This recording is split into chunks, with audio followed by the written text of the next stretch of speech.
Vous recherchez une école de référence pour une double formation universitaire et professionnelle de qualité? Voici l'opportunité à ne pas rater. L'École supérieure d'administration, d'économie, de journalisme et des métiers de l'audiovisuel ESAE vous offre des programmes d'enseignement en licence et en master orientés vers l'emploi qui font d'elle une référence à travers les filières de l'administration générale et territoriale, l'administration du travail et de la sécurité sociale, droit, diplomatie et relations internationales, administration hospitalière, universitaire et intendance, journalisme et métiers de l'audiovisuel et toutes les filières des sciences de gestion. Une seule adresse, www.esae.bj. Rendez-vous dès maintenant sur nos campus ESAE Bedjromende au numéro 90 93 65 21 ou au numéro 98 98 14 00. Paracourt sur le numéro 52 46 12 12. Aboumé-Calavi au numéro 52 88 44 44. Akpaka au numéro 52 88 33 33. ESAE, l'excellence a un nom. Dimanche 20 octobre 2024, bienvenue sur ESAE TV, il est 8h, c'est l'instant invité. Aujourd'hui, nous allons parler de la culture, un secteur important pour le développement de notre pays, un secteur qui est au centre de toutes choses, même au centre de la politique. Donc nous pouvons en parler même aux heures de la politique, parce que la politique aussi, c'est de la culture. Et aujourd'hui, pour nous entretenir sur ce sujet, nous allons recevoir un éminent personnage, quelqu'un qui connaît vraiment le monde de la culture, qui a plusieurs cordes à son arc et qui a vraiment un passé, sinon à son actif, beaucoup de choses que nous pouvons retenir. Mais aujourd'hui, il ne va pas nous parler de son parcours, il sera question du lancement du Fonds de développement des arts et de la culture, un événement qui vient quand même changer un peu la donne parce que depuis 8 ans, cet événement, cette annonce était attendue par les artistes. Donc, il importe que nous puissions essayer de remuer un peu le sujet pour que nos auditeurs puissent comprendre davantage de quoi il est question et savoir exactement qui pourrait profiter de ça pour le rayonnement de notre nation. Et pour l'exercice de ce matin, je suis avec ma complice de tous les dimanches, sinon pas à quinzaine quand même, Nancine Fatombi, bonjour. Bonjour, Kales Kitoma. Comment tu vas ce matin? Ça va très bien. Je rends grâce à Dieu. Je vais dire bonjour à notre invité du jour, M. Boniface Agboran. Bonjour, chers amis journalistes. Comment allez-vous? Je vais bien, par la grâce de Dieu. Je sais que vous êtes le secrétaire exécutif du Conseil national des organisations d'artistes du Bénin. Vous en êtes également le porte-parole. Mais pour être là, il a fallu du parcours. Oui, ça a été un parcours de combattant. Vous savez que le secteur culturel, artistique et culturel est devenu un cas qu'il faut étudier. Nous avons essayé pendant les 30 dernières années de nous entendre, de nous mettre ensemble. Ça n'a pas abouti pour autant. J'aime à dire que le CNOA est inscrit au PAG. Donc, c'est une volonté politique qui a voulu que tous les artistes et acteurs culturels, j'aime bien préciser artistes et acteurs culturels, parce que souvent on oublie les acteurs culturels. Or, ce sont les acteurs culturels qui font les artistes, les producteurs, les promoteurs, les diffuseurs, les distributeurs, etc. Donc, le président de la République, dans son PAG, a voulu qu'il y ait une société civile dans laquelle sont réunis tous ceux qui parlent art et culture. Et donc, progressivement, c'est vrai qu'au début, on s'est battu, mais on a pu trouver la clé. Et aujourd'hui, depuis le 15 mars 2022, oui, le Conseil national des organisations d'artistes est né. Le gouvernement nous a attribué l'ancien siège du FITEB, qui est devenu notre siège national. Et donc, ma petite personne est le secrétaire exécutif, donc je suis à l'opérationnel. Et en même temps, selon les textes, je suis le porte-parole du secteur en ce moment. Alors, Monsieur Boniface Agboran, vous êtes, comme vous l'avez si bien dit tout à l'heure lors de votre présentation, vous êtes le secrétaire exécutif et porte-parole du CNOA, entendez, Conseil national des organisations des artistes du Bénin. Alors, vous l'avez aussi dit que c'est inscrit dans le PAG du gouvernement du président Patrice Talon. Vous pouvez très rapidement, en quelques lignes, nous présenter ce que c'est que le CNOA. Alors, c'est très simple. Le CNOA, aujourd'hui, je l'ai introduit, est la fêtière du secteur. Donc, regroupe toutes les organisations, toutes les associations qui parlent culture et qui parle art. Le CNOA est né, je l'ai dit, en 2022, 15 mars. Et la mission qui nous a été confiée, nous, en tant qu'organe du CNOA, c'est, une fois, de structurer le secteur, de le professionnaliser, de faire en sorte que chaque artiste et chaque acteur culturel puisse véritablement vivre de son art. Et c'est la mission à laquelle nous nous attelons depuis que nous sommes là.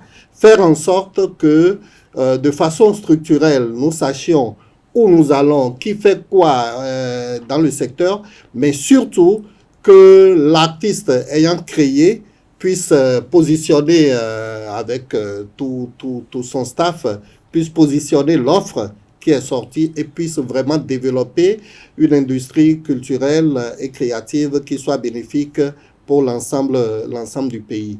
Donc, le CNOA aujourd'hui est structuré avec notamment 2 organes. Lesquels? Nous avons un conseil d'administration de 7 membres. Et les 7 membres, chaque membre représente une filière. Donc, toutes les filières sont réunies au sein du CNOA, le cinéma, la danse, les arts plastiques, la littérature, etc., la mode, le design, etc., la musique, pour ne pas l'oublier. Donc, toutes les filières, chaque filière a un représentant, et ce sont les 7 qui forment le conseil d'administration. Et donc, en dehors du conseil d'administration, il y a le secrétariat exécutif. Le conseil d'administration donne les orientations en début d'année et à la fin de l'année contrôle l'exécution des orientations données en début d'année. Entre les deux, il y a le comité, le secrétariat exécutif qui exécute le PTA. Donc, à l'opérationnel, c'est le secrétariat exécutif. Donc, voilà un peu le schéma que nous avons aujourd'hui. Et donc, actuellement, donc ça fait à peu près 2 ans que nous sommes en place. Et actuellement, nous travaillons à réécrire avec l'appui, en partenariat, je veux dire, avec la DNC, la Direction nationale de la culture, réécrire le statut de l'artiste. Puisque tout à l'heure, j'ai parlé de structuration. Oui. Et la structuration, ça commence là. Qui sommes-nous? Qui fait quoi dans le secteur? Qui est quoi dans le secteur? Et donc, dans la relecture de l'ancienne loi et l'ancien décret, eh bien, nous allons cette fois-ci en faire une loi.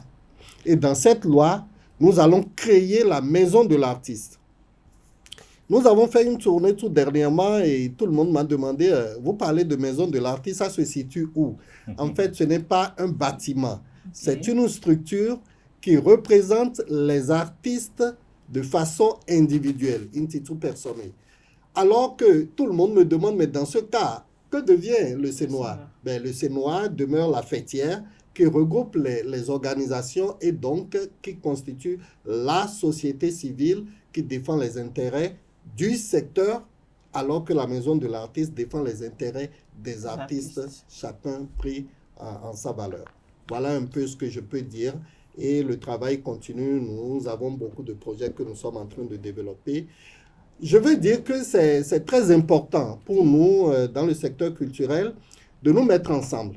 Il y a beaucoup de dossiers aujourd'hui qui sont enclenchés. Nous allons parler du Fonds des Arts. Des dossiers qui ont été défendus pendant des dizaines d'années en arrière, qui n'ont pas abouti. Mais aujourd'hui que nous sommes ensemble, eh bien, nous sommes forts. Et lorsque nous débarquons et que nous demandons à nos partenaires publics, donc le ministère du Tourisme, de la Culture et des Arts, de bien vouloir nous accompagner dans ces projets-là, eh bien, c'est plus facile parce que le ministre Abimbola, à la naissance du CNOA, a déclaré que le CNOA est aujourd'hui le seul interlocuteur entre le gouvernement et les partenaires d'une part et la société civile, les acteurs et les artistes d'autre part. Voilà un peu ce que nous faisons dans le secteur aujourd'hui. Ok, j'ai suivi un peu les commentaires après la mise en place du CNOA. Et certains pensent que le CNOA est une intellectualisation du monde artistique, ce qui n'est pas forcément inclusif. Parce que dans ce secteur, il y a beaucoup de personnes qui sont très talentueuses, mais qui ne sont pas forcément des intellectuels entre griffes, je veux dire. Donc, des gens se sentent plus ou moins écartés. Est-ce que vous avez cette impression quand vous allez au contact de vos compères ou de vos confrères? nous sommes dans le domaine artistique, Oui. dans le domaine de la création. Et dans le domaine de la création, il y a tout. Il y a des gens qui ont été à l'école, d'autres qui n'ont pas été à l'école. Nous y reviendrons en parlant du fond. Oui. Il y a un peu de tout. Oui. Et on ne peut pas faire de quartier ni de frontières. Et donc, lorsque vous rentrez chez les artistes, c'est des gens qui...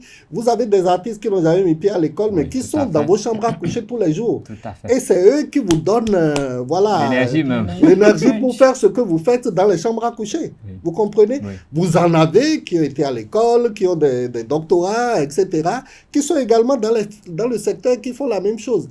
Le monde de la création, c'est, comme on dit chez nous, c'est le monde de Aziza, quoi. Oui, tout à Et fait. comme on dit, Dieu, pour nous chrétiens, nous disons que Dieu donne à qui il veut, quand il veut, mais surtout comme il veut. Ouais. Hein, il peut Oui, vous oui. donner, voilà. Donc, quand les gens disent que le Sénois, oui, intellectualisation, aussi. Mais le Sénois aussi, démocratisation. C'est le mouvement qui permet à tout le monde de venir à la table, d'apporter du sien pour que nous puissions constituer un monde unique, mais chacun dans nos différences. Bon, Alors- maintenant que nous en savons déjà un peu plus au sujet du Sénois, nous allons quand même passer à l'information qui fait l'actualité et que nous avions annoncé à l'entame de cette émission. Il s'agit du Fonds de développement des arts et de la culture. C'est vrai, on a connu d'autres fonds avant, mais est-ce que vous pouvez nous présenter brièvement le fonds qui a fait l'objet d'un lancement il y a une dizaine de jours?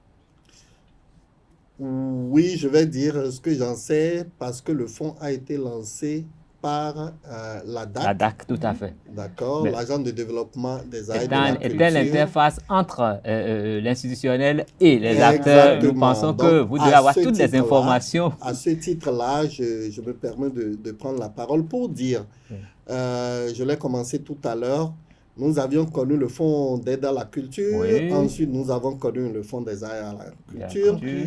et puis je veux dire l'un des avantages ou des victoires du Sénois, c'est aussi de faire en sorte que le fonds de développement des arts et de la culture qui a été lancé puisse réellement être lancé. Parce que, entre-temps, si nous ne constituions pas une force, si nous ne constituions pas, je veux dire, un interlocuteur crédible et valable, Oui. je ne suis pas sûr que le fonds aurait été lancé aujourd'hui. Donc, le fonds a été lancé parce que nous avons juste poussé à la roue, nous avons fait le lobbying, mais il faut surtout remercier les autorités de la DAC, dont le directeur Kofi, Kodjo. William Kodjo. Alors, le fonds a été lancé lundi dernier. Mhm. Tout le monde là, c'est sur les réseaux sociaux. Oui. Je veux dire que tout le monde peut y soumissionner. C'est un fonds qui finance les porteurs de projets artistiques et culturels, qu'ils soient individuels, donc les artistes, associations, donc à but non lucratif, ou agences culturelles, les agences qui œuvrent dans le domaine culturel. Donc, les trois catégories de porteurs de projets peuvent soumissionner s'ils ont vraiment des projets crédibles. Oui. Ça, c'est déjà la première chose qu'il faut retenir. Oui. La deuxième chose qu'il faut retenir, c'est que le fonds est plafonné à 30 millions. C'est-à-dire que vous pouvez, si vous avez un projet, demander jusqu'à 30 millions. Mais attention, si vous demandez 10 francs, vous devez savoir que les 10 francs ne peuvent représenter que les 70% de votre projet. Ok. Vous devez disposer des moyens pour financer les 30% qui restent. Et donc, c'est à cette condition qu'on vous remettra les 70%. J'ai tel projet, c'est 1 million, Oui. eh bien, j'ai 300 000 et donnez-moi 700 000. Donc, si vous apportez la preuve que vous avez les 300 000, on vous donne les 700 000. Donc, ça, c'est le deuxième repère. Ok. Le troisième repère, et pour moi, c'est le plus important, Mhm. parce que pourquoi nous avons eu des difficultés à négocier qu'il y ait encore un fonds, ce qui n'a pas été facile. C'est parce que, c'est pas moi qui le dis, c'est public. Les anciens fonds n'ont pas été bien gérés. Disons-nous les choses. Hein. Je ne veux pas insister là-dessus, mais vous savez que nous avons aujourd'hui un président de la République qui est très regardant sur la façon dont vous gérez les fonds publics. Et donc, il n'était pas donné du tout au départ qu'après ce que nous avons vu avec le Fonds des arts et de la culture, eh bien que le gouvernement mette encore de l'argent à fonds perdu à la disposition des artistes et des acteurs culturels. Et donc, prenant leçon de ce qui s'est passé, eh bien, il a été décidé que cette fois-ci, il n'y aura pas de contact physique entre les porteurs de projets et ceux qui vont évaluer les projets, les cadres de la DAC et ceux qui seront engagés pour évaluer les projets. Il n'y aura pas de contact physique. Tout ce que vous avez à faire, c'est de connaître votre projet, de l'écrire et donc de le déposer sur la plateforme qui est mise en ligne. Et donc, vous êtes obligé d'avoir quelques notions en matière d'Internet. De rédaction d'abord et puis d'informatique. Voilà. Donc, ces 3 repères vous permettent de savoir si vous êtes dedans ou si vous n'êtes pas dedans. Après, il faut savoir qu'il y a des guichets parce que le fonds qui a été lancé, c'est d'abord pour la production, ensuite pour la production et enfin pour la diffusion. Okay. Je le dis parce qu'il y a beaucoup de gens, peut-être qui vont m'écouter aujourd'hui et qui peuvent déjà se faire une idée. Si vous faites un projet de formation, par exemple, des artistes, ça ne passera pas. Okay. Pourquoi? Parce que ce guichet n'a pas été retenu à ce fonds-ci. Okay. C'est des projets de création. Okay. De production, vous créez par exemple une pièce de théâtre, vous créez tout ce que vous voulez, nous sommes dans le domaine de la création, quel que soit le domaine, d'accord? Vous créez, on peut vous appuyer.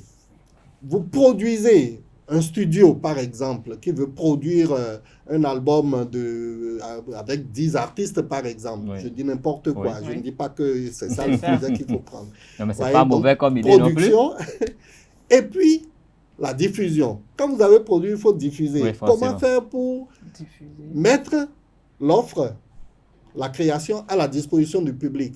Comment faire pour vendre? Comment faire pour... Voilà. Donc, ce genre de projet, dans tous les domaines, les filières que j'ai citées, que ce soit la littérature, les arts plastiques, la mode, etc., la musique et la danse, n'en parlons pas. Lorsque vous créez, lorsque vous produisez, lorsque vous diffusez, eh bien, ce genre de projet pourrait retenir l'attention du jury parce que c'est les guichets qui sont retenus. Voilà en gros ce qu'on peut dire. Maintenant, s'il y a des questions de détail, je peux répondre à la question. Non, mais je vais rebondir en même temps sur votre réponse parce que le fonds a été lancé il y a juste quelques jours et nous savons que la date de clôture, c'est aussi dans quelques jours. Est-ce que le délai ne paraît pas court? Nous avons toujours vu des fonds à l'interne comme à l'international. Et moi, personnellement, je peux me tromper. Je n'ai pas souvenance qu'il y ait des fonds dont la durée soit inférieure à 30 jours. Je ne sais pas. Je ne sais pas. Je peux me tromper. Dites-moi, ce délai-là. Est-ce que, et puis, comme les artistes ont été sevrés en griffe pendant pratiquement 7 ou 8 ans, ou 6 ans, je dirais, est-ce que ce délai-là, ce n'est pas un peu trop contraint? Le fonds a été lancé le 14 octobre et sera clôturé le 2 novembre. Bon, donc 2 semaines, un peu plus de 2 semaines. Mais justement, je saisis l'occasion de votre dernière phrase. Nous avons été sevrés pendant des années. Si longtemps. Pendant des années. Mais c'est dire aussi que chaque porteur de projet a déjà son projet. C'est-à-dire que dans l'espoir qu'on va lancer le fonds... Un jour, oui, les projets l'hypothétique espoir, je peux vous, on s'apprête forcément pour faire des choses. Je peux vous assurer qu'à 90%, ceux qui doivent déposer savent déjà ce qu'ils vont déposer. C'est déjà prêt. Ce n'est pas parce qu'on a... Justement, c'est ça. Ce n'est pas parce qu'on a lancé un fonds, donc il faut voilà, et puis créer rapidement. Non. Non, mais même là, on peut sortir de bonnes idées aussi, on ne sait jamais. Oui, les gens ont du génie. Les artistes ont du génie. Mais pour le moment, ce premier appel, c'est pour ceux qui ont porté une grossesse. Depuis la grossesse qui est voilà, en gestation, qui l'ont porté, qui attendaient juste un petit soutien pour avancer. Et donc, en général, bon, on a déjà les projets et des gens ont commencé à rédiger. Donc, je suis convaincu. Il y a quelqu'un qui m'a dit que lui va déposer ce soir. Il va mettre tout en ligne ce soir parce que c'était déjà là. Donc, il va juste aller sur la plateforme et puis remplir et puis donner. Maintenant, je suis d'accord qu'il y a des éléments, notamment parmi les pièces à fournir, auxquels on ne s'attendait pas et qui peuvent prendre quelques jours. Par exemple, on demande le bilan de l'année N-1, donc de l'année dernière. Le bilan de l'année dernière pour avoir les preuves que, bon, vous êtes dedans, vous avez fait quelque chose l'année dernière, que vous savez le faire, etc. Donc, Ceux qui n'ont pas... Dans notre secteur, nous n'avons pas l'habitude de faire les bilans. Hein. Oui, un artiste, à titre personnel, il a un bilan? Mais absolument. Je sors d'une tournée, là, il y a une semaine, avec la Direction générale des impôts, on a fait depuis le nord jusqu'au sud, pour former les artistes et surtout les associations artistiques et culturelles, sur la nécessité et les avantages qu'il y a à tenir sa comptabilité, à faire ses bilans, etc. Parce que derrière, ce que nous ne savons pas souvent, les artistes ont été ahuris d'apprendre qu'en tant qu'artistes, nous sommes exonérés d'un certain nombre d'avantages, d'impôts. Nous sommes exonérés d'un certain nombre de taxes. Mais pour bénéficier de ces exonérations, il faut être à jour dans sa comptabilité. Il faut faire ses déclarations, etc. Et ce n'est pas grand-chose. Vous comprenez? Donc, l'artiste, comme un bon homme d'affaires, les entreprises culturelles, les associations culturelles, tout le monde devrait être à jour pour pouvoir, voilà, des occasions. Et je veux dire, il y a des appels à d'offres à l'international qui vous demandent la même chose. Oui, tout à fait. On vous demande de prouver que vous savez tenir une comptabilité. Et donc, il vaut mieux être à jour, surtout si vous avez vocation à soumettre des projets, que ce soit au plan national ou international. Et je peux vous assurer, il y a des gens qui sont prêts. Mais j'espère qu'il y a quand même des guichets auxquels les gens pourront aller pour se faire, avoir bénéficié d'un encadrement pour pouvoir se mettre en règle, même si ce n'est pas forcément pour cet appel, parce que ça devient une contrainte désormais. Est-ce qu'il y a le dispositif pour que les artistes puissent quand même essayer de faire ce qu'il faut? Au plan des bilans, pour faire les bilans? Oui. Bon, là, parce que le problème s'est posé au lancement, les gens nous ont demandé pourquoi le CNOA ne pouvait pas mettre en place, recruter des cabinets comptables pour... ça peut se faire, mais pour cet appel-ci, ça ne va pas se faire parce que, je l'ai répondu, je l'ai dit à certains artistes hier, les bilans année N-1 devraient déjà être prêts. En fait, c'est des bilans d'activités qui sont déjà passés. Oui. Ce n'est pas parce qu'aujourd'hui, vous voulez soumettre quelque chose que vous faites votre bilan de l'année dernière. Okay. Le bilan doit être déposé au 31 décembre. Oui. Au 31 décembre. Donc, au 31... De cette année? Non, de l'année dernière. 2023. Donc, l'année dernière, vous êtes supposé avoir déjà bouclé votre bilan et l'avoir déposé. Oui. Donc, si on met en place la structure aujourd'hui... Il faut l'avoir déposé aussi. Voilà. Donc, si le bilan n'est pas déposé, c'est même illusoire de penser postuler. Exactement.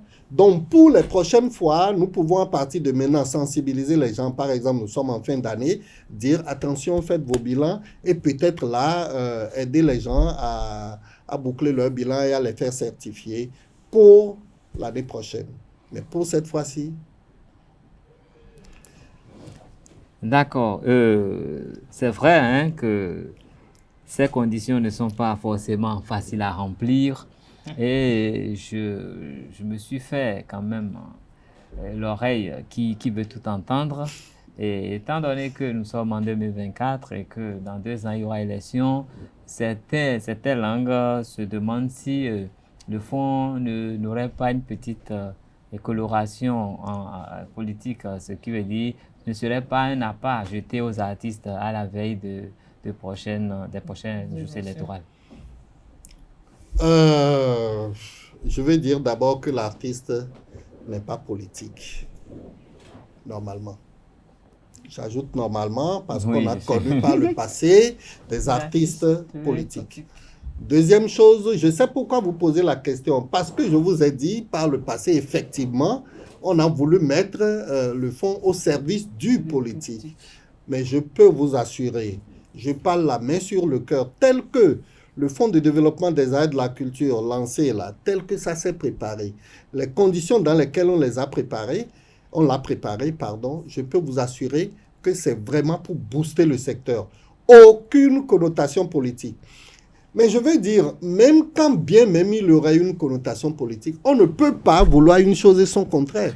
C'est nous qui nous sommes battus pour avoir un financement. C'est nous qui nous sommes battus pour que l'État nous accompagne. Et puis l'État va dire, bon, ok, ton projet, je le finance à 70%. Et puis je vais dire, oui, mais c'est pour que je vote pour toi. Ok, dans ce cas, prends et ne vote pas. C'est aussi simple que ça. Si je pense que c'est à une connotation pour des fins politiques qu'on m'a donné cet argent, Je prends l'argent, mais je ne suis pas obligé, quand je suis dans l'urne, de mettre un bulletin ou un autre dans l'urne. Voilà. Oui, monsieur Sagboura, en dehors des contraintes comptables, en griffe, je sais que la comptabilité n'est pas le fort des artistes. J'ai travaillé avec beaucoup d'artistes, même les associations. En dehors des contraintes comptables, et quelles sont les autres contraintes qui peuvent être des facteurs limitants? Facteur limitant, je vous ai dit tout à l'heure que dans notre secteur, il y a beaucoup d'artistes qui n'ont pas été à l'école ou qui ont été à l'école très peu. Oui. Voilà que nous avons dit que nous avons digitalisé, dématérialisé complètement l'appel à projet. Oui. Et donc, il y a des gens, ceux qui n'ont pas été à l'école, qui ne pourront pas aller sur Internet et aller remplir quoi que ce soit. Oui. Il y a des gens qui ont été à l'école, mais qui n'y sont pas allés suffisamment pour réussir l'opération. Oui. Il y a des gens, il y a un professeur qui m'a tenu à l'université, qui m'a appelé le lundi dès que ça... Ah, mais monsieur Sagbo, à Toulognéo, on conseille tout Internet, mais c'est quand même un professeur d'université. Oui. Et je lui ai dit, mais donne ça à tes étudiants, ils vont te faire ça. Le projet est prêt. Donne à un étudiant. Vous savez aller sur Internet. Ou bien. Voilà. Donc, c'est aussi simple que ça. Alors, donc, je recommande pour cette limite-là, ce goulot d'étranglement, je recommande que les gens pensent à voir avec leurs enfants, à voir avec l'étudiant du coin, à voir avec, etc. Pour que, voilà, vous leur dites votre idée de projet et eux, ils vont vous remplir les cases et vous leur remettez parce qu'il y a les pieds, il faut montrer qu'on existe. D'accord? Si vous êtes une association, vous avez le récépissé, vous avez la déclaration, enfin le journal officiel, etc. Oui. Voilà, donc c'est ces choses-là. Mais je sais que malgré ce que je dis là, nous allons faire une tournée la semaine prochaine dans tout le Bénin, de sensibilisation et d'explication pour demander aux gens d'apprêter leurs pièces. Et si les gens ont des questions, eh bien, ils vont nous les poser et on va pouvoir y apporter des réponses. Mais malgré tout ça, je sais qu'il y aura des gens qui n'auront pas accès au fonds juste parce qu'ils vont te dire qu'ils ne savent pas comment entrer sur la plateforme et la remplir. Bon. Oui, ben, c'est vrai, des dispositions sont prises. Je sais que déjà hier, il y a eu quand même une séance en ligne d'échange avec les acteurs qui étaient intéressés par ce projet. Et je crois que votre tournée doit être, on va dire qu'elle vient à point nommé. Hein, oui. Parce que sans ça, même avec ce qui se fait en ligne, ce n'est toujours pas évident. Exactement. Mais est-ce que vous savez, bon, juste quelques jours, votre tournée pourra vraiment changer quelque chose? Parce oui, bien sûr. La semaine prochaine, on commence déjà, donc, 21. La semaine qui va suivre. Oui, non, demain déjà, on commence le 21. Bon, il n'y a pas beaucoup de jours. Hein. Vous allez faire peut-être une semaine, nous serons en fin de semaine et quelques jours après, c'est la clôture. Pas quelques jours après, c'est la fin de l'autre semaine. D'accord. Donc, la semaine prochaine, ça va être la semaine de la tournée. Oui. Et la semaine suivante, le 2, c'est le samedi. Je suis d'accord. Donc, après notre tournée, les gens ont encore une semaine. Mais je vous ai dit tout à l'heure, ceux qui véritablement portent des projets dont ils sont vraiment en scène, les projets en gestation, les projets sont déjà là. Ils ont besoin d'outils techniques. C'est tout. Comment ils font pour remplir? Quels sont, comment on télécharge une pièce? Quels sont, est-ce que je peux aller avec tel projet ou tel autre? Parce que les gens, je suis sûr que vous-même qui êtes là, si on vous dit aujourd'hui projet culturel, vous en avez 10, quoi. Vous en avez 10. Donc, c'est un peu ça. Les projets sont déjà là. Oui. Les gens veulent savoir comment faire pour ne pas rater un élément. Oui. Ils veulent des précisions sur le fond. Oui. Voyez? Quand je dis par exemple 30 millions, d'accord, et il faut trouver 30%, jusqu'aujourd'hui les gens commencent à continuer de m'appeler pour dire les 30% là. Est-ce que ça doit être sur un compte? Est-ce que ça doit être sur un compte? Ou bien je dois aller présenter ça comment? Voilà, ça c'est des éléments qui n'ont pas été vraiment précis et qu'il faut leur expliquer. Voyez? Et vous pouvez nous expliquer aussi à toute fin d'utile. L'autre, avant que je l'oublie, l'autre élément, l'autre facteur limitant, ça va être le compte en banque. Oui. Parce qu'on demande de fournir le RIB, votre relevé d'identité bancaire. Et la plupart des associations, ils n'ont pas de compte en banque. Nous avons des associations, nous avons même des entreprises qui fonctionnent et nous n'avons pas de compte. Et voilà que le fonds ne vous donnera jamais de l'argent main à main. Donc, il faut fournir le RIB. Et donc, c'est maintenant que plusieurs associations, plusieurs artistes sont en train de courir pour aller ouvrir un compte. Même en tant que personne physique, vous devez présenter votre RIB. Et donc, je profite pour demander à tous les artistes, ayez un compte, ne serait-ce qu'un compte d'épargne. Ouais. Parce que quand vous allez jouer, vous gagnez, je ne sais pas, 300 000, mettez au moins 100 000 dans le compte. Et même pour si les jours, pour un passage temporaire. Temporaire. Pour l'épargner un moment au moins. Ça, c'est le quotidien, ça. Oui. Et c'est ça qui prouve, quand vous êtes entreprise, quand vous êtes association, que vous savez gérer les fonds. Donc, on ne va pas vous remettre 29 millions, 30 millions, 25 millions en main pour que, bon, le soir, la souris passe par là et... Laquelle souris? Laquelle souris? Oui. Oui, mais non, mais vous avez donné des détails. Je souhaiterais que tous ceux qui nous suivent puissent avoir tous ces détails-là maintenant, parce que peut-être que tous ne viendront pas aux séances.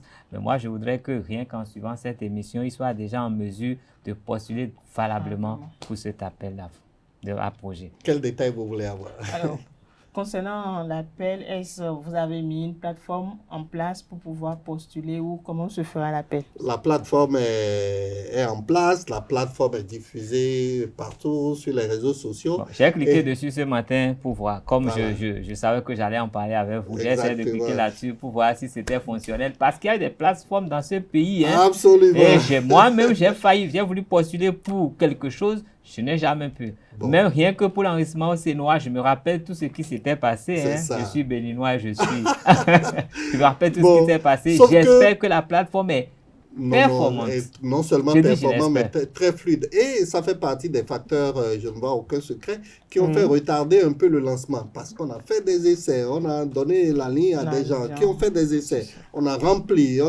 et on s'est assuré non seulement que c'est disponible, mais que c'est fluide, que les gens puissent y aller rapidement.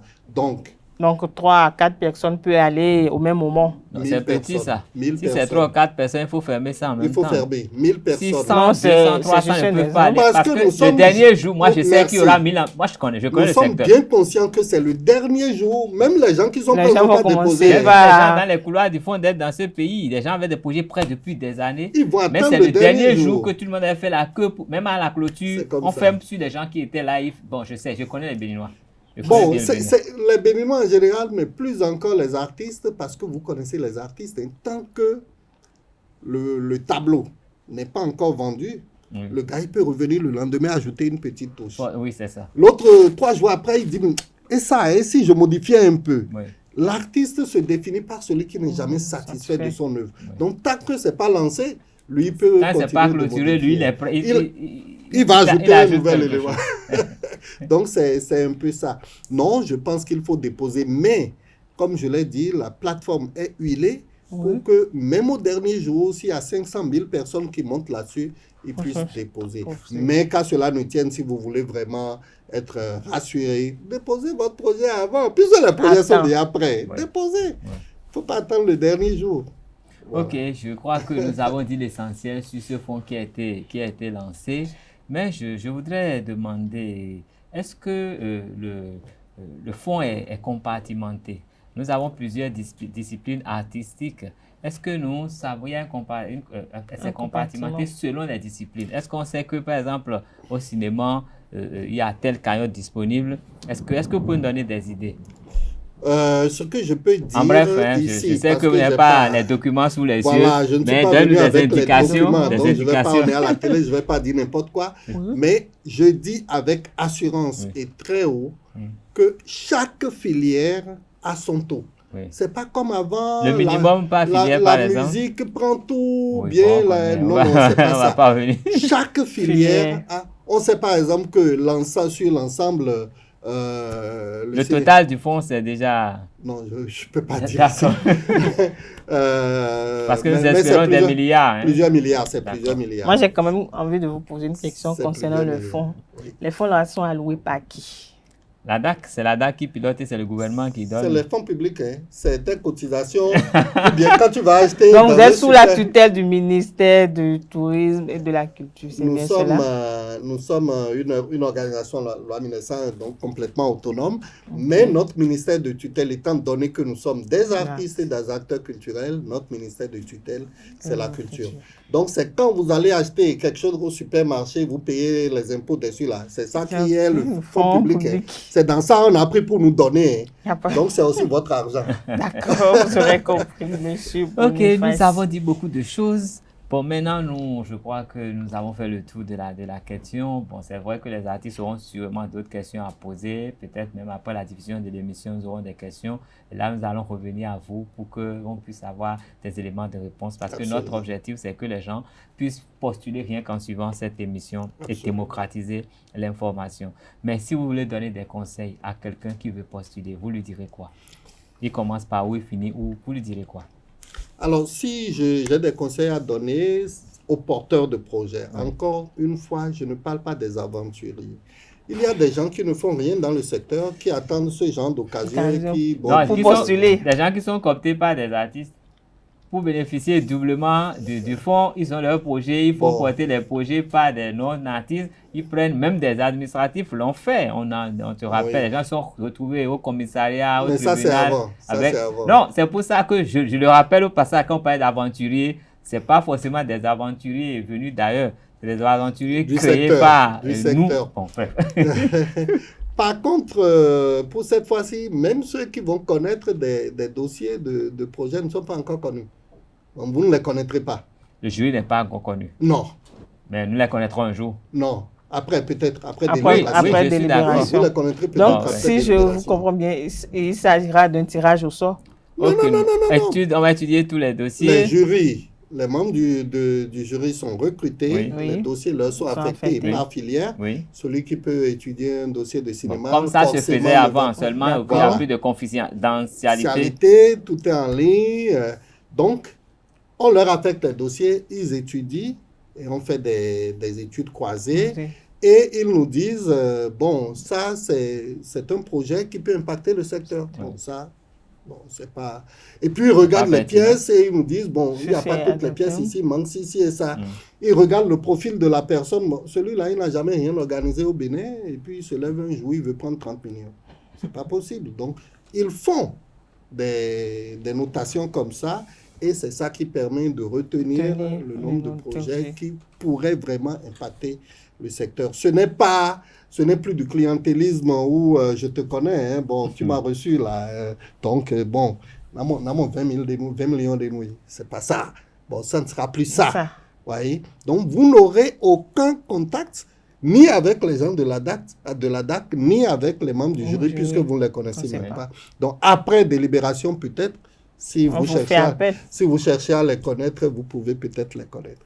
Voilà un peu. Donc, c'est un système qui est mis en place pour qu'il y ait le moins de déchets de clientélisme possible. Le moins possible de clientélisme. Pour que ce soit vraiment les meilleurs projets qui soient retenus et qu'il y ait une égalité de chance pour tout le monde. Voilà. On ne me donne pas de l'argent parce que je connais William Kodjo, ou je connais, enfin, un membre de... Je connais Sagoran Boniface? Non, vous n'aurez rien. De toute façon, Sagoran Boniface n'est pas du tout en contact. Non, pour le moment, on ne sait jamais. Pour le moment, quand on connaît vos compétences, on ne sait pas à quelle tâche on va vous appeler prochainement. Oui, on parce peut que m'appeler. Ce n'est pas par hasard que vous êtes à ce poste au niveau du CNOA. Mais si on m'appelle, je ne vous le dirai pas. Bon, je sais. Je vous connais quand même. Je connais quand même votre probité. Je ne peux pas tout assurer de vous, mais je vous connais quand même. Merci beaucoup. Je sais que vous n'avez pas souvent plongé, trempé dans ce genre de trucs. Moi, je peux le dire. Hein. D'autres peuvent dire autre chose. Moi, c'est mon opinion.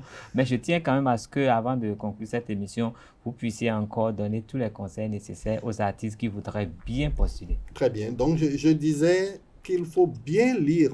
Quand vous voulez postuler, vous portez votre projet, il faut bien lire les directives et vous assurer que votre projet rentre dans un cadre fixé. Oui. C'est-à-dire que si, j'ai lâché tout à l'heure, que si vous faites un projet de formation des artistes, ça ne marchera pas. Oui, d'accord, Bon, donc, si vous lisez bien les directives, vous n'aurez pas besoin que je vous le dise, parce que vous allez bien voir que ça ne passera pas.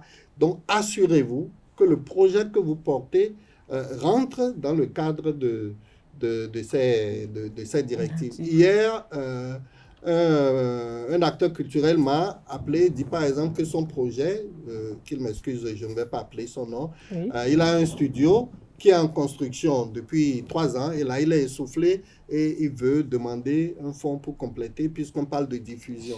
J'ai dit oui, un studio peut-être ça peut passer si le projet est bien écrit, mais si vous lisez bien les directives, vous saurez que le fonds ne finance pas les projets déjà entamés. Vous comprenez? Le projet est déjà en cours et vous leur demandez de compléter. Non, lisez bien les directives, donc c'est mon conseil premier. Lisez bien les directives, assurez-vous que votre projet respecte les critères qui sont énoncés et c'est la première chose. La deuxième chose, conseil, rédigez tout votre projet. Avant même d'aller commencer à ayez tout. Ayez le contexte, ayez l'objectif, ayez les objectifs spécifiques, les cibles, et même le budget, ayez tout sous la main, de façon à ce que quand vous commencez à rédiger, ce ne soit pas là que vous commenciez à réfléchir. Le projet est déjà là et donc il ne s'agira plus que de le mettre en ligne. Donc si vous suivez ces 2 conseils, c'est-à-dire vous avez bien lu les directives, vous vous êtes assuré que votre projet rentre dans un casier ou dans un autre. Si c'est un projet de cinéma, c'est dans le cinéma. Si c'est chanson, c'est dans les arts vivants, etc. Quand vous avez fait ça, rédigez votre projet avec toutes les rubriques. Donc, ayez le document sous la main et donc, quand vous commencez à rentrer, ça va être juste une question technique de copier-coller. Et en ce qui concerne les pièces à fournir, vous pouvez les rappeler brièvement? Ça dépend de l'entité qui soumet. J'ai dit tout à l'heure que le créateur, l'individu, peut soumettre un projet. Et donc, il faut avoir sa carte d'identité, il faut avoir l'IFU, enfin, toutes les pièces ordinaires. Voilà, il faut avoir votre relevé d'identité bancaire. Bien, donc ça, c'est pour les personnes physiques. Pour les personnes morales, associations, en plus de toutes les pièces du premier responsable, il faut avoir le registre de... comment on appelle ça? Le récépissé, la déclaration officielle. Et puis le journal officiel. Le journal officiel. Les statuts, les statuts, règlement intérieur. Il faut avoir les statuts, il faut avoir le règlement intérieur, il faut avoir le rapport d'activité de l'année antérieure, donc 2023, il faut avoir le bilan financier de l'année 2023. Donc, je pense qu'en gros, c'est ce qu'il faut et c'est pratiquement les mêmes pièces pour les entités commerciales, donc les entreprises culturelles, auxquelles il faut ajouter tout ce qui est déclaration au fisc, etc. CNSS et tout. CNSS, etc. Il faut justifier de tout ça. Voilà. Donc, c'est les pièces ordinaires qu'on nous demande lorsque nous voulons prendre un marché ou lorsque nous voulons souscrire à un guichet officiel. C'est les pièces ordinaires, c'est pas autre chose. D'accord, vous aurez bien compris, Monsieur Boniface Sabouran. Merci. Je veux vous dire infiniment merci pour avoir fait l'exercice avec nous ce matin. Le fonds a été lancé, le délai il est connu. Nous avons quand même souhaité que nos auditeurs, ceux qui nous suivent quand même, puissent quand même être au fait de cette information et comprendre les tenants et les aboutissants de ce fonds qui est lancé. Et si éventuellement ils se sentent capables de le faire, qu'ils puissent le faire rien qu'en nous suivant. Vous aussi, vous pouvez soumissionner. En tant que professionnel des médias? Vous êtes un acteur culturel, professionnel des médias, vous vous occupez également de la culture. Par exemple, ce n'est pas un secret, c'est dans les directives, une production de slam, par exemple. Si vous voulez produire 3 slammers, d'accord, ils ont leurs œuvres, vous voulez les produire, vous les amenez en studio, vous produisez l'œuvre, etc. Vous êtes un producteur, vous êtes un promoteur. Donc, tous ceux qui s'intéressent à la culture et qui ont déjà fait quelque chose dans la culture, donc qui ont un parcours à défendre, peuvent s'essayer. Je n'avais pas posé la question parce que je me rappelle à la commission du CNOA, il y avait eu un grand débat houleux autour des journalistes professionnels culturels. Non, mais c'est mon secteur, j'étais là, j'ai suivi. Mais je sais que s'il y a parmi nous des gens qui ont produit des ouvrages, il y a parmi nous qui font beaucoup de choses qui les qualifient, à mon avis, pour postuler à ce guichet. Donc, c'est pour cela que je ne me suis pas aventuré sur ce terrain, mais vous avez bien fait de le dire. Je vais peut-être déposer mon projet parce que vous êtes venu ici ce matin et que vous m'avez donné des informations qui m'ont réveillé par rapport à un projet qui était là et qui était en souffrance depuis. Par exemple, et donc, comme je vous disais, ceux qui doivent déposer ça, ils ont déjà des projets. Non, je vous ai bien compris quand vous l'avez dit. Je vous dis merci de m'avoir réveillé par rapport à ça. Je vous dis merci d'avoir réveillé tous ceux qui nous suivent ce matin par rapport à ça. Parce que le développement de la culture, c'est le développement simplement. Absolument. Si la culture se porte bien, le pays se porte bien. Absolument. Et je crois que nous avons besoin de notre culture pour booster notre tourisme, le tourisme que nous avons quand même inscrit quand même en lettres d'or aujourd'hui dans les projets de la nation. Et nous avons besoin de gagner de l'argent par ces truchements-là qui nous sont même plus à notre portée que l'industrialisation parce que nous n'y sommes pas encore. Mais la culture, nous l'avons, nous sommes nés avec et c'est notre essence. Nous pouvons vraiment faire beaucoup de choses à partir de la culture. Donc, je vous dis infiniment merci. Merci d'être passé ici. Je vais dire merci à Nasrine. Mais avant de dire merci à nos amis qui nous ont suivis, je vais rappeler que M. Boniface Sabouran est le secrétaire exécutif du Conseil national des organisations des artistes du Bénin et il en est également le porte-parole. Ce matin, il est venu nous a parlé du CENOA, qui est désormais la fêtière, qui est l'interface entre tous les acteurs culturels, individus ou organisations, et l'administration publique, et même avec les partenaires étrangers. Exactement. Parce que c'est ça le CENOA, vous l'avez dit. Le CENOA est né d'une volonté du gouvernement béninois de faire les choses de façon quand même formelle et rompre quand même avec cette multitude d'associations qui se mangent le nez, qui endiguent les financements. Donc aujourd'hui, avec le CENOA, le gouvernement a encore accepté de mettre de l'argent dans le secteur culturel, financer les projets, financer le développement. Et la conséquence, c'est le lancement ce 14 octobre du Fonds du développement des arts et de la culture. Ce fonds auquel tout artiste, association d'artistes, fédération d'artistes peut postuler, mais ce qu'il faut retenir, c'est pour la création et la diffusion artistique. Ce n'est pas pour autre chose. Donc, tout projet de production, création, je mets production dedans. Okay. Donc, tout projet de création, de production et de diffusion artistique peut postuler à ce guichet. Mais là, il faut faire attention aux détails. Avoir bien rédigé son projet avant de se présenter sur la plateforme qui est connue de tous et avoir préparé les pièces à joindre au dossier. Et comme ça, on se donne les chances d'y aller. Le jury n'est pas connu. Ce n'est pas le président de telle association qui vient avec un certain nombre de dossiers. Donc, c'est libre. Je peux postuler librement. Je crois que c'est essentiellement ce que vous nous avez dit ce matin. Absolument. D'accord. Bien résumé. Merci beaucoup. Merci. Donc, si j'ai été fidèle, je vous dis merci. Merci à Nasrine qui nous a permis d'aller au bout de cet entretien. Merci à vous, chers amis internautes. Sans vous, nous ne sommes rien. Vous avez été là ce matin. Nous espérons que nous avons apporté quelque chose de nouveau dans votre vie. Merci. Développons ensemble la culture béninoise et notre pays se portera mieux. Vous passez un bon dimanche et une bonne semaine. Ciao.